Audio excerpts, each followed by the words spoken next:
Voilà, je fais cette vidéo parce que je voudrais revenir sur la vidéo précédente où je dis que Mélanie a rendez-vous le lundi 8 février au tribunal du Puy-en-Velay dans le 43, place du Breuil. Ce n'est pas le lundi 8, c'est le mardi 8, mais je pense que vous étiez tous en capacité de faire la modification. C'est à 8h30 qu'elle a rendez-vous, donc venez la soutenir. Ce n'est pas une manifestation, c'est un soutien. Je fais également cette vidéo parce que j'ai appris la mort, le décès d'un adolescent qui était placé dans un hôtel, hein, parce que comme on fait du quantitatif et non du qualitatif, quand il n'y a plus de place dans les foyers ni dans les familles d'accueil, et ben, on place les enfants dans les hôtels. Et il a été retrouvé voilà, mort le 19 janvier. On en est quand même au deuxième décès, pour lequel on est au courant, hein, sans compter ce qu'on ne sait pas. Voilà, on vient de commencer l'année. Et j'avais déjà fait une vidéo précédente pour signaler le décès d'Anthony qui était placé dans un camping.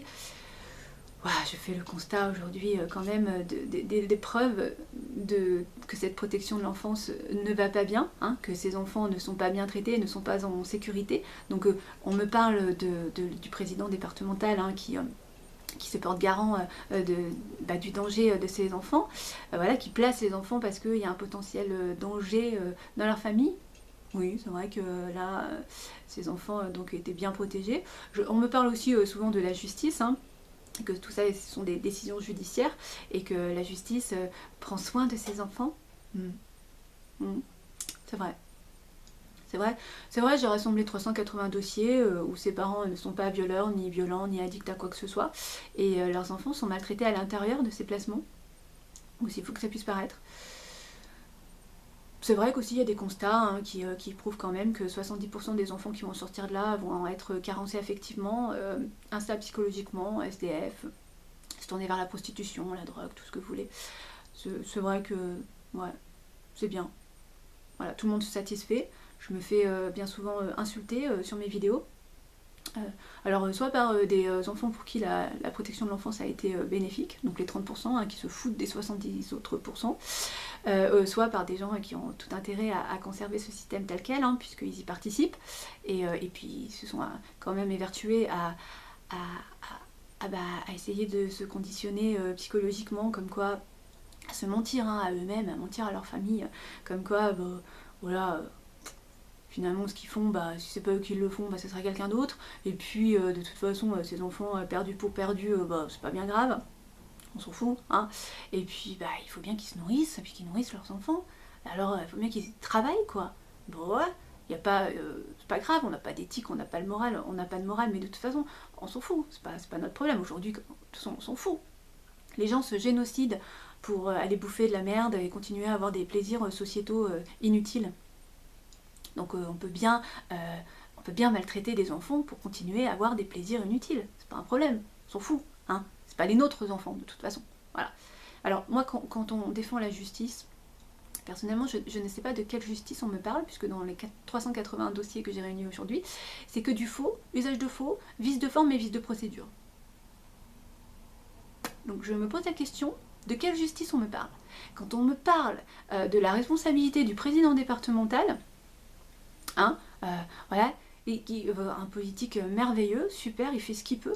Non, il fait pas ce qu'il peut, parce que quand un enfant est placé, il est responsable, hein, donc il doit garantir la sécurité, le bien-être de cet enfant. Donc chaque année, il doit faire un bilan psychologique de cet enfant, physique, ce qu'il ne fait jamais.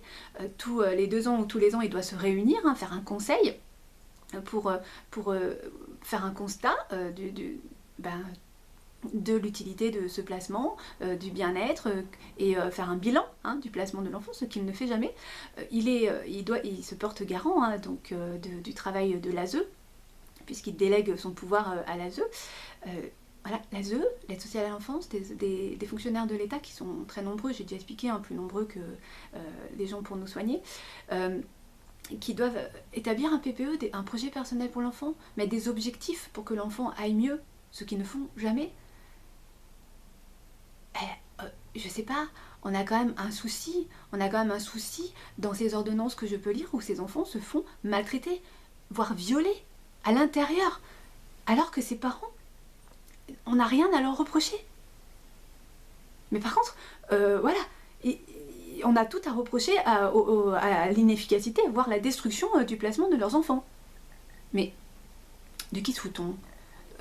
À qui on veut vendre cette protection de l'enfance? À qui?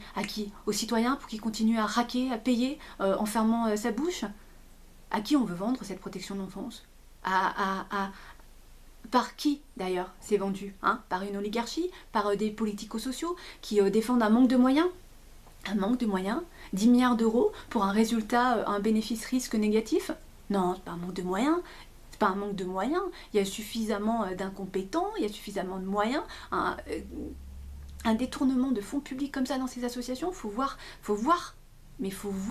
l'argent qui tourne, alors que ces enfants sont placés dans des foyers qui sont insalubres, qui sont tassés les uns sur les autres, avec un nombre d'éducateurs minime, sans qu'on prenne soin d'eux, sans qu'on prenne considération d'eux. On les rabaisse, on les humilie, on les maltraite, hein, et voilà, voire les viole, on les met sous cacheton, on les drogue. Ces enfants dans les familles d'accueil qui sont entassés de plus en plus nombreux, pareil, où certains se font violer. C'est ça la protection de l'enfance, c'est des morts. C'est ça la protection de l'enfance aujourd'hui. Et on défend ça. Et des élus, des hauts fonctionnaires et des magistrats défendent ça, vendent ça avec une belle langue de bois et à la fourberie de Scapin. C'est ça aujourd'hui, et c'est pour ça que je suis critiquée. Et c'est pour ça que je suis insultée. Mais...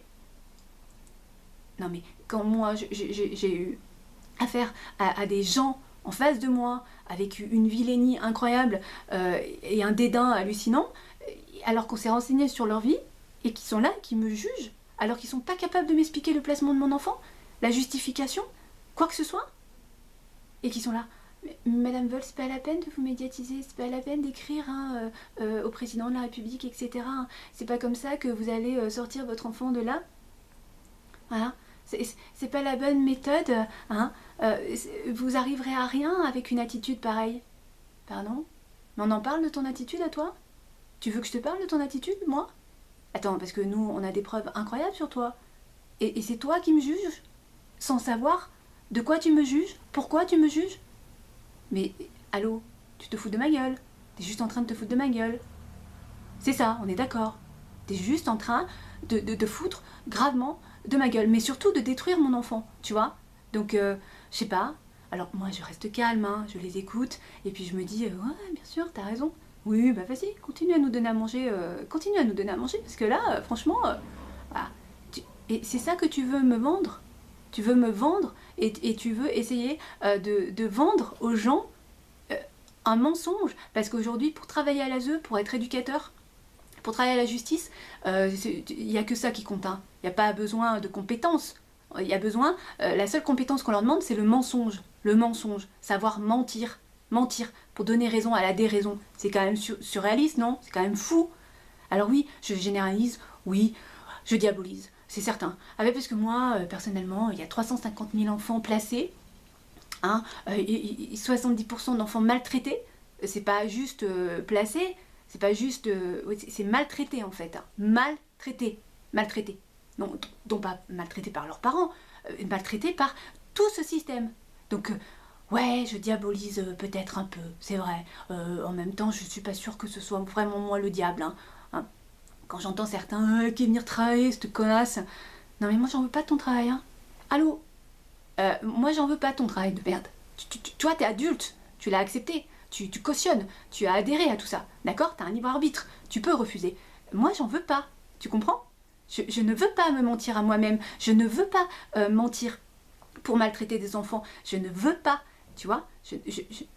Alors, tu peux trouver toutes les excuses du monde, hein, en te disant oui, mais de toute façon, c'est pas moi, ce serait quelqu'un d'autre qui va le faire.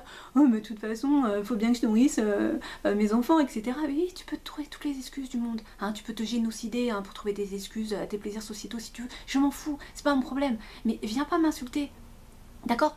Et insulte, pour moi, quand tu m'insultes, tu sais quoi? Je les prends même pas pour moi. C'est de toi que tu t'adresses.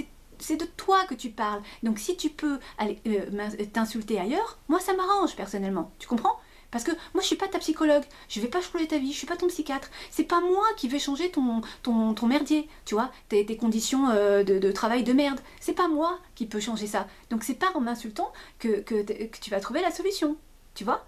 La solution, c'est toi qui l'as, c'est toi. C'est à toi de changer les choses, c'est à toi de te réveiller, c'est à toi de te soulever, c'est à toi de te lever pour changer les choses. D'accord? Ça sera la seule solution, c'est ta seule solution. Alors, tu n'as pas, tu vois, t'es une fillette, tu n'as pas les coronesses pour le faire, ce n'est pas mon problème, ce n'est pas mon problème, ce n'est pas la peine de t'en prendre à moi, ça ne sert à rien, ça ne changera pas ta situation. Hein? Voilà. J'avais besoin de faire cette vidéo parce que, voilà, je suis choquée de cette protection de l'enfant, je suis choquée de tous ces enfants maltraités, je ne comprends combien d'enfants vont être violés, vont être maltraités, marchandisés, vont être tués à cause de tout ça, sans que ça n'intéresse personne et que personne se réveille, et au contraire, on est tous endormis, on continue à s'endormir, et en attendant, le marché continue, hein, le marché continue, et tant qu'on ne s'éveillera pas, de toute façon, ce marché-là continuera. Hein. Et tant que les gens ne se réveilleront pas et ne seront pas aguerris là-dessus, personne ne pourra s'en protéger, ça c'est sûr. Hein. Tant qu'on se voile la face, de toute façon, on ne peut pas se protéger de quelque chose qu'on n'a pas envie de regarder. Donc après, à un moment donné, on ne peut pas pleurer et dire bah, je ne savais pas. Si, je pense que quand on a envie aujourd'hui de s'intéresser sur la réalité de cette marchandisation, de ce trafic d'enfants, on peut le faire. Voilà, il y a beaucoup de choses quand même aujourd'hui qui sont mises à jour, qui sont découvertes, et beaucoup de gens, des élus, des hauts magistrats, hein, qui défendent la pédocriminalité et tous ces placements d'enfants et toute cette marchandisation d'enfants et cette destruction d'enfants. Donc voilà, c'est quand même une réalité qui peut être à la vue de tous si juste on a envie d'ouvrir les yeux. Voilà, j'avais besoin de faire cette vidéo. Comme d'habitude, je finirai cette vidéo par faire un message à ma fille. Voilà, ce message sera court parce que je pense que dans toutes mes vidéos, je t'ai dit déjà beaucoup de choses. Et voilà, j'espère en tout cas que tu entends à chaque fois tous mes petits messages. Je veux juste te dire à quel point tu me manques, à quel point je pense à toi chaque jour, chaque minute qui passe, à quel point je me fais du souci pour toi. J'espère que tu vas bien. Je t'aime infiniment, éternellement. Je t'embrasse très très fort. Gros bisous mon ange.